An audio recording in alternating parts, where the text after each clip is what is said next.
भगवान शंकर की इस पवित्र गोद में बैठकर जब हम जितनी देर आप शिव महापुराण की कथा में बैठें, जितनी देर आप भगवान शंकर की अविरल कथा को धारण करें, जितनी देर आप भगवान शिव की पवित्र कथा को अपने हृदय में, अपने चित्त में, अपने मन में उतारें, उतनी देर अपने मन में ये भाव रखें कि मैं शिव की गोद में बैठा हूँ, मेरे पिता की गोद में बैठा हूँ। और ये निश्चित है, पिता की गोद में से जब बच्चा उठता है, पापा का मोबाइल, पेन, जेब में कोई सामान होता है वो, या कोई सामग्री बच्चा लेकर उठता है।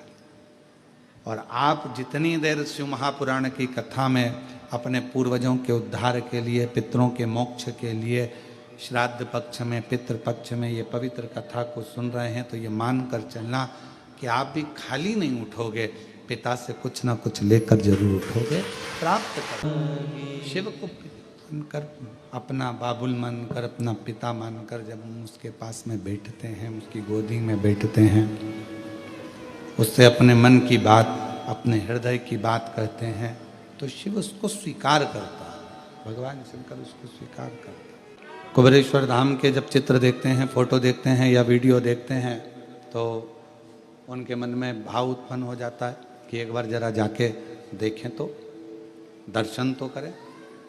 और उनको ये नहीं मालूम रहता कि एक बार अगर कुबेरेश्वर धाम चले गए, मान लो बाबा ने बुला लिया आपको, अगर भाव से यहाँ पर भगवान बुलाकर यहाँ पर बिठा दिया या दर्शन करा दिए या यहाँ लेकर आ गया, तो उनको नहीं मालूम कि ये कुबेर भंडारी है।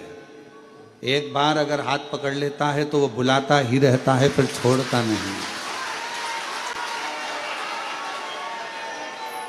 फिर वो छोड़ता नहीं है। उसका नाम ही कुबेरेश्वर बाबा है। ध्यान रखना, कल जो शिवरात्रि है वो शिवरात्रि तुम्हारी चूकना नहीं चाहिए। पितृदोष, आहुत दोष, वासुक दोष, वास्तु दोष, दुनिया में तुम्हारे हाथ से कोई भी दोष हो गया है, कल की शिवरात्रि ऐसी शिवरात्रि रहती है पितृपक्ष की, और वो भी ऐसी शिवरात्रि होती है जिसका केवल स्मरण मात्र कर लेने से हमारे सारे दोष समाप्त हो जाते हैं। आपको हमने बताया था कि अगर विवाह नहीं हो रहा हो तो घृत का प्रयोग, संतान की प्राप्ति नहीं हो रही हो तो घृत का प्रयोग। और एक बात और कहना चाहेंगे, जो बच्चा आगे बढ़ना चाहता है, जिसने सोच लिया कि मुझे कुछ करना है, और करता कौन है? कोई अलग से भगवान किसी को पैदा करके संसार में नहीं भेजता, अपनी क्वालिटी अपने को खुद निखारना पड़ता है।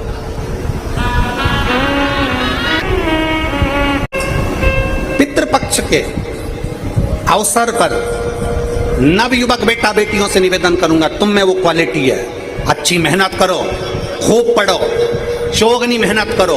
और चौगनी मेहनत के साथ में कल जो शिवरात्रि है, उस शिवरात्रि पर एक दुर्वा, धूप जानते हो? बोलो तो जम के, धूप, एक दुर्वा बेलपत्री के ऊपर रखकर, केवल घृत का छोटा सा भाग दुर्वा में लगाकर, एक उंगली उस दुर्वा में लगाकर अपने हृदय की कामना कर, मेहनत चौगनी करना है, पढ़ाई चौगनी करना है, काम चौगना करना है। और दुर्वा और बेलपत्र अशोक सुंदरी वाली जगह पर जब रखें तो डंडी का मुख उत्तर की ओर हो, और उसको अशोक सुंदरी वाली जगह पर रख दें। अगली यही पितृपक्ष की जब शिवरात्रि आए तो हमको लिख कर भेजना कि मेरे बाबा ने तुम्हारा हाथ पकड़कर तुमको ऊपर चढ़ाया कि नहीं चढ़ाया। शिवरात्रि का कल का प्रयोग अवश्य। तुमरुका जी ने यदि पितरों को प्रणाम किया तो पितरों ने तुमरुका जी को प्रणाम किया। तुमरुका जी को क्यों प्रणाम कर रहे हैं? पितृ, तुमरुका जी ने प्रणाम इसलिए करा क्योंकि आपके द्वारा मेरी मां जगतजननी जगदम्बा पृथ्वी पर आई है। अगर आप नहीं होते तो मेरी मां जगतजननी जगदम्बा पृथ्वी पर नहीं आती। ये आपकी कृपा। तो अब तुमरुका जी को पितृ प्रणाम कर रहे हैं। क्यों कर रहे हैं? तो पितरों से पूछा गया कि आपने प्रणाम तुमरुका जी को क्यों करा? तो कहा, देव ऋषि नारद जी तो हमेशा आते हैं और श्रीमन नारायण कहकर चले जाते हैं, पर तुमरुका जी शंकर के अगर भक्त आए हैं तो शिव की कथा हमको श्रवण करने को मिलेगी और वो कथा के सार से हम तृप्त हो जाएंगे। कथा के सार से हम तृप्त हो। तुमरुका जी ने अपनी बातें कहना प्रारंभ कर दिया, तुमरुका जी ने अपनी कथा कहना प्रारंभ कर दिया। शिव महापुराण की कथा वर्णन कर रही है। पितरों ने तुमरुका जी के हाथ जोड़ लिए। क्यों? ये कथा कहेंगे, पितृलोक में आए हैं, इनकी वाणी से हम पितृतृप्त हो जाएंगे। जब तुमरुका जी जाने लगे वहां से, तो पितरों ने हाथ जोड़कर एक निवेदन किया, एक प्रार्थना हमारी स्वीकार करिए। क्या प्रार्थना है? हम पितृलोक में रहते हैं और संसार के जितने मनुष्य प्राण छोड़कर जब ऊपर आते हैं तो वो वैतरणी में आकर फंस जाते हैं। वैतरणी का एक स्थान ऐसा है कि जहां पर पितृ कह रहे हैं कि बहुत सारी जीवात्माएं वहां आकर फंस जाती है, जो गरुड़ पुराण में वर्णन है। गरुड़ पुराण के अंतर्गत आता है कि जो जीव प्राण त्याग कर जाता है, जब वो पहुंचता है तो वहाँ वैतरणी एक स्थान, दो वैतरणी पड़ती है। एक बहुत रक्त से, मांस से, पीप से भरी होती है, बड़ी गंदगी भरी होती है, और दूसरी वैतरणी ऐसी होती है जो बहुत सुंदर होती है, बहुत सुंदर।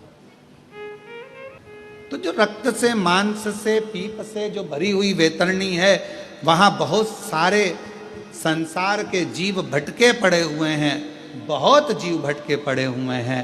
ऐसी कृपा कर दो, आप 2 क्षण के लिए उस वैतरणी के तट पर चले जाओ और वहां जीवों का कल्याण कर दो। कहते हैं एक राजा जनक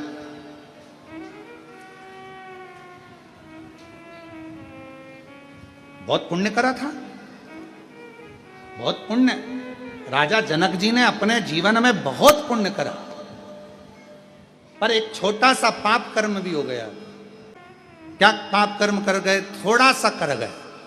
जिस रास्ते से निकल कर जा रहे थे, उस रास्ते से निकलते निकलते, जिस रास्ते से निकल कर जा रहे हैं, उस रास्ते में बीच में एक गाय मिल गई और गौ माता मिली, और इनको जाना था उसी मार्ग पर। तो इन्होंने गाय को एक थोड़ा सा रास्ता बनाने के लिए उसको उठाया और रास्ता मांग कर वहाँ से रास्ता लेकर गाय को थोड़ा सा हिलाकर डुलाकर गाय को उधर करा और निकल गया।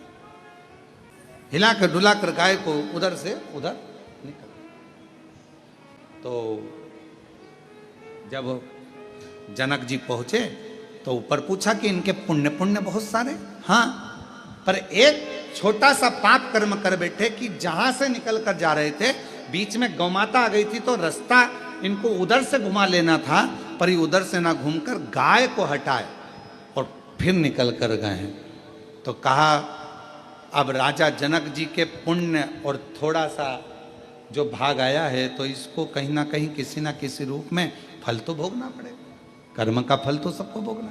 तो क्या करा जाए?